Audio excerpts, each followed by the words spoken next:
razón hablamos de enfermedad cardiovascular? Hablamos de enfermedad cardiovascular porque mueren más personas por enfermedad cardiovascular que por cualquier otra causa, indistintamente de donde nos encontremos, ya sea que nos encontremos en el hemisferio norte o en el hemisferio sur, ya sea que nos encontremos en países desarrollados o en vías de desarrollo, ya sea que pertenezcamos a una clase social alta o baja, ya sea que seamos universitarios o seamos analfabetas. 1/3 de la población mundial muere todos los años a causa de enfermedad cardiovascular. Entonces nosotros tenemos la importante tarea de nunca perder de vista la enfermedad cardiovascular. Cuando me entrevisto con los residentes de posgrado, me preguntan, doctor, ¿qué debo estudiar? Yo creo, por lo menos en medicina interna, hay 3 cosas que ustedes deberían saber y que ustedes deberían saber también como médicos generales al momento del ejercicio, como médicos del adulto. 1, hipertensión arterial. 2, diabetes. Y 3, enfermedad cardiovascular, sobre todo aprender a reconocer el síndrome coronario agudo. Y allí tienen alrededor del 60% de sus pacientes que van a tener alguna combinación de estas 3 entidades con mucha frecuencia. Entonces, el problema de la enfermedad cardiovascular es que tiene los factores de riesgo que normalmente se acumulan, tienen un efecto exponencial en la fisiopatología de la enfermedad cardiovascular y en el aumento del riesgo. De manera que cuando yo tengo solamente un factor de riesgo, tengo un nivel de riesgo 1, cuando yo tengo 2, tengo un nivel de riesgo 4, cuando yo tengo 3, esto se eleva 6 veces, 8 veces, y así se va sumando. Y normalmente tenemos varios factores de riesgo asociados en la mayoría de nuestros pacientes, sobre todo el paciente típico que acude a nuestra emergencia. El hombre que fuma sedentario, gordito, con aumento de la circunferencia abdominal, hipertenso, diabético. Esa combinación hace que estos pacientes con mucha frecuencia sean el paciente típico para el desarrollo de la enfermedad cardiovascular. Pero también afecta a las personas que se encuentran aún en etapas productivas de la vida, y por eso la prevención juega un papel sumamente importante. Aunque nosotros aquí ya vamos a hablar de prevención secundaria, porque ya estamos ante el paciente que está acudiendo a la emergencia, sin lugar a dudas nosotros tenemos que estar preparados y capacitados para hacer la prevención primaria adecuada. Y cuando no, y nos toca ese paciente que ya tiene la manifestación cardiovascular establecida, debemos tomar en cuenta esto que está acá, que lo puse de último, pero es sumamente importante, que en la enfermedad cardiovascular aguda, el tiempo siempre va a estar relacionado con el pronóstico. En la medida que nosotros seamos capaces de hacer un diagnóstico adecuado a tiempo y establecer la estrategia terapéutica correcta, vamos a tener un mejor pronóstico para ese paciente. No es lo mismo el paciente que hace un síndrome coronario agudo con elevación del ST, que va en las primeras horas en las condiciones ideales a una mesa de hemodinamia y se realiza un PCI, que ese paciente que nosotros vemos constantemente, al que le damos la aspirina, el clopidogrel y la estatina, y lo dejamos seguir en la evolución de su enfermedad cardiovascular. El riesgo de complicaciones es significativamente mayor. Cuando hablamos de cerebro, todavía es más importante. Todavía no hemos llegado ni siquiera a estar remotamente cerca en nuestro estado de realizar un adecuado manejo de la enfermedad cerebrovascular isquémica aguda, pero bueno, esperemos que en algún momento podamos. ¿Qué pasa? Que todo el mundo ha escuchado cuánto cuesta un cateterismo. Todo el mundo ha escuchado cuánto cuesta una cirugía de revascularización coronaria. Y eso por el número grande, pero ¿cuánto gasta un paciente en antihipertensivos y antiagregantes todos los años? Cuando nosotros sumamos la cajita de pastillas o las cajitas de pastillas que debe comprar el paciente cada mes. Eso implica altos costos de atención y sobre todo de rehabilitación cuando ese paciente que está en su etapa productiva de la vida ya no puede trabajar. Y la mayoría de esta enfermedad cardiovascular son asintomáticas en las etapas tempranas de la enfermedad y con mucha frecuencia la enfermedad cardiovascular se manifiesta como una agudización de esa enfermedad cardiovascular crónica de base que no había sido diagnosticada. Saber, por ejemplo, que por cada hipertenso conocido hay 3 que no lo saben, que el porcentaje de control de la hipertensión arterial que nosotros tenemos está por debajo del 30% y que el promedio de hemoglobina glicada está alrededor de los 9. Así que estamos haciendo una prevención secundaria bastante mala, aunque no somos solamente nosotros. Y cuando hablamos de enfermedad cardiovascular, ¿a qué nos referimos? Nos hablamos, por supuesto, a esa condición crónica que afecta a las arterias coronarias, que son los síndromes coronarios agudos, y a los síndromes coronarios crónicos, como la angina inestable y la isquemia silente. Perdón, le di el botón que no era. Y cuando hablamos también de la enfermedad carotidia y cerebral, manifestada como una enfermedad cerebrovascular isquémica, ya sea establecida o transitoria, y de manera crónica los ataques isquémicos transitorios recurrentes y la demencia que está relacionada con la enfermedad vascular. Hablamos de la enfermedad arterial periférica cuando estamos ante un paciente con una oclusión aguda de una arteria periférica, o aquellos que se producen, en donde se produce una alteración crónica de la circulación de miembros inferiores o que conlleva a la aparición de la claudicación intermitente. Hablamos de una enfermedad aórtica aguda cuando un síndrome aórtico agudo, que por oclusión es rara, pero normalmente hablamos de la enfermedad aórtica crónica por subaneurisma. Cuando hablamos de la aorta torácica, hablamos de la ruptura aguda y la disección aórtica como entidad que forma parte de la enfermedad cardiovascular aguda. Y cuando hablamos de la enfermedad renal, hablamos de la oclusión de la arteria renal, que es rara, pero sí la alteración de la función renal y la hipertensión renovascular de manera crónica. Hablamos de afectación de la circulación mesentérica, de la cual se habla poco porque realmente es bastante extraña, la isquemia mesentérica aguda, como la manifestación aguda de la enfermedad cardiovascular que afecta al aparato gastrointestinal, y la isquemia mesentérica crónica y la angina abdominal como las entidades que se presentan de manera crónica.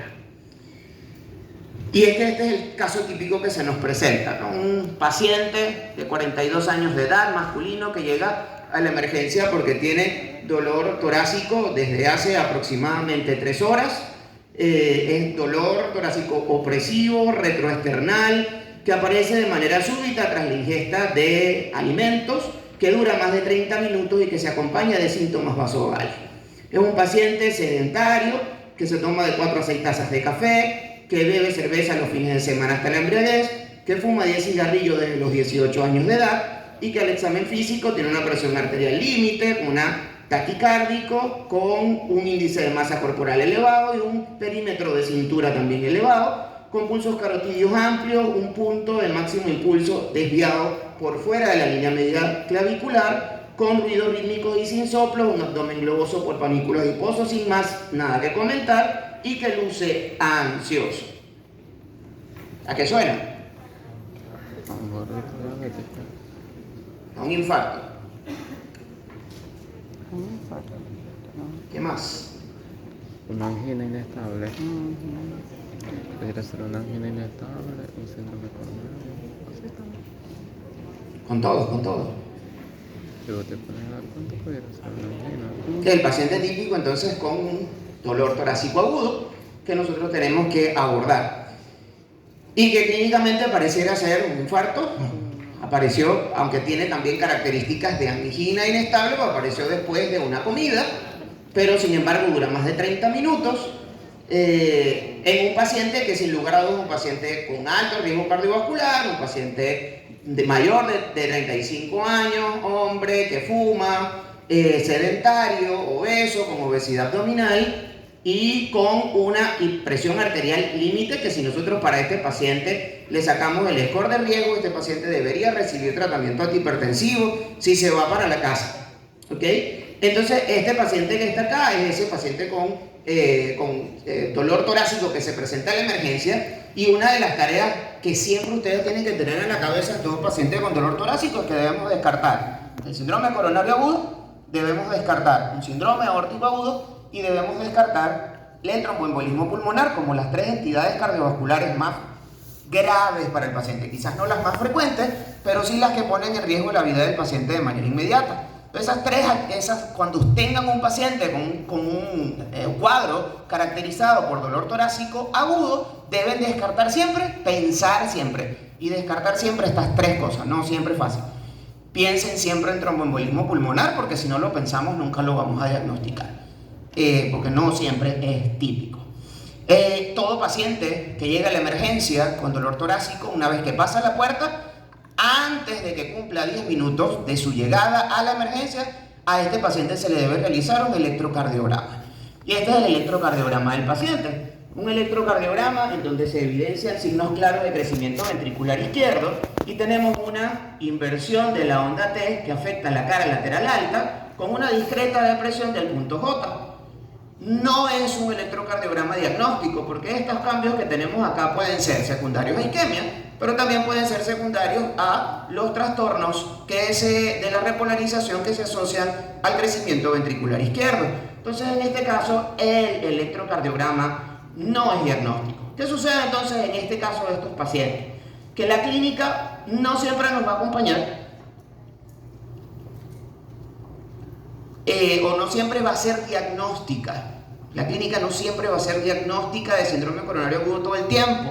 Porque en primer lugar tenemos que descartar muchísimas entidades que forman parte del diagnóstico diferencial y aquí es donde la pericia clínica es importante, de manera que ahorita que están en las emergencias vean pacientes, interroguen pacientes y examinen pacientes todo el tiempo, porque es la única manera de desarrollar la pericia clínica, ¿ok? Para poder hacer el diagnóstico diferencial. Entonces la clínica a veces no nos ayuda del todo. El electrocardiograma con mucha frecuencia en pacientes con síndrome coronario, el electrocardiograma no es diagnóstico hasta en el 20% de los pacientes. Pacientes con síndrome coronario agudo, una angina inestable o un infarto sin elevación del ST puede tener un electrocardiograma completamente normal en el 20% de los casos, de manera que el electrocardiograma no descarta, sí es importantísimo porque es la herramienta básica para poder hacer el diagnóstico diferencial entre un síndrome coronario con y sin elevación del ST, que es determinante en la conducta terapéutica que se va a tener con ese paciente. Pero recuerden que el 20% de los pacientes pueden tener un electrocardiograma normal, sobre todo si se presentan en las primeras horas.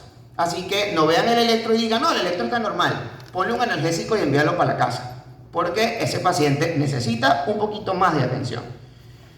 Como si no fuera suficiente, que en la clínica hay que hacer un diagnóstico diferencial bastante amplio, existe una presentación atípica en más del 30% de los pacientes con síndrome coronario agudo, porque se presentan como equivalentes anginosos, porque tienen hipo, porque tienen disnea, porque tienen palpitaciones, porque tienen debilidad y no se manifiestan propiamente como dolor torácico. Sobre todo hay que sospecharlo en pacientes con diabetes. Tienen síntomas leves que podemos asociar a muchas cosas y es lo que comúnmente hace el paciente. Tengo dolor, entonces me tomo un antiácido, me tomo una ranitidina, me tomo un omeprazol, porque eso debe ser una indigestión, o eso es una costocondritis, porque así le han dicho a mucha gente, así que me tomo un analgésico. O pacientes asintomáticos, hasta el 10% de los pacientes con síndromes coronarios agudos crónicos o cardiopatía silente se pudieron haber presentado alguna vez o se presentan con frecuencia en la consulta sin ningún tipo de antecedente de dolor. Y hasta el 50% de los pacientes en los que sospechamos síndrome coronario agudo, porque pareciera un síndrome coronario agudo, porque el dolor es bastante típico o porque tiene algún cambio electrocardiográfico sugerente, hasta el 50% se descarta que realmente tuvieron un síndrome coronario agudo. Si es mujer, todavía es más difícil, porque hasta la prueba de esfuerzo puede ser falsamente positiva en mujeres. Entonces, por esa razón, nosotros tenemos estos biomarcadores. Cuando hablamos de biomarcadores, es cualquier sustancia o proceso que puede ser medido en el organismo y que influencia o predice la incidencia o el pronóstico de una enfermedad, debe ser objetivamente medible y evaluable como un indicador de un proceso biológico normal, se produce de manera normal en el organismo y debe ser interpretado así en ciertas condiciones, pero también produce cambios en un proceso patológico o si se hace alguna intervención farmacológica, puede generar una intervención terapéutica. De manera que estos biomarcadores pueden ser pronósticos, pueden ser diagnósticos o pueden ser terapéuticos, dependiendo de cuál es la utilidad que nosotros le vamos a dar. Algunos de ellos son pronósticos, pero no diagnósticos ni terapéuticos. Algunos son diagnósticos, pero no pronósticos ni terapéuticos. Algunos son terapéuticos, pero no sirven para pronóstico ni diagnóstico. Entonces hay que tener cuidado. El biomarcador ideal es medible eficazmente, está fácilmente disponible en el medio, los resultados son rápidos, la variación biológica es definible, la fuente de error es conocida, los límites de referencia están claramente establecidos y la imprecisión es baja. De manera que tener un biomarcador ideal es bastante difícil. Cuando nosotros hablamos de los biomarcadores de daño cardíaco o de lesión miocárdica, tenemos algunos marcadores que son de lesión, algunos marcadores que son de sobrecarga, algunos marcadores que sirven para determinar la inflamación y algunos marcadores que pueden indicar remodelado cardiovascular, y muchos de estos marcadores sirven para varias cosas. Hay algunos marcadores que sirven para definir lesión, pero